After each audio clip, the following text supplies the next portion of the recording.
Jacques Cousteau was the most famous explorer of the 20th century. He brought the ocean into our homes. He made us fall in love with the deep. But Cousteau was not just an explorer, he was a witness.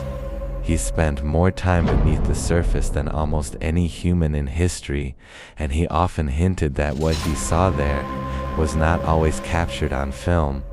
In his later years, he became cautious. He warned against the exploitation of the sea. He spoke of the deep as a living archive. And he suggested that the ocean was not just a place, but a presence. This is the case file of Jacques Cousteau, the man who opened the deep. And the question that lingers, what did he choose not to show us? Welcome to Mysterious Encounters. Jacques Cousteau was a pioneer. He invented the Aqua-Lung. He explored the deepest parts of the ocean. He made documentaries that captivated the world. But beneath the surface of his public life, there was a quieter, more contemplative side. Cousteau was deeply aware that the ocean was not just a physical space, it was a realm that had existed long before humanity, a realm that held memories we could not read, and a realm that he believed was still watching. Cousteau was not always an explorer. He was a naval officer. He trained to be a pilot. But a near-fatal car accident changed his course. He was injured, he could not fly, and so he turned to the sea. He began to dive, and he never stopped. He once said, "The sea is the only place where I feel truly alive." But he also said, "The sea is the great keeper of secrets." He knew that the deep held more than fish and coral. It held knowledge. Knowledge that was not ours. Knowledge that had been waiting for us to find it. And knowledge that perhaps was not meant for us. Cousteau discovered that the ocean floor was not empty.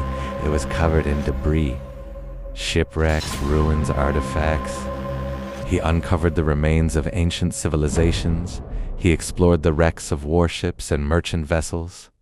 He wrote, "The sea is the only place where we can see the past preserved."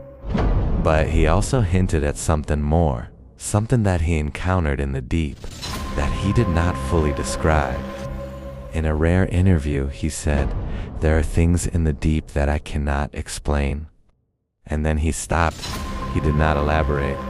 Cousteau became increasingly concerned about the health of the ocean. He spoke out against pollution. He warned against the destruction of marine ecosystems. He believed that the ocean was a consciousness. He wrote, "The sea is alive, it has its own rhythm, its own intelligence." He believed that the ocean was not just a habitat, it was a being. And he believed that we were not its masters, we were its guests.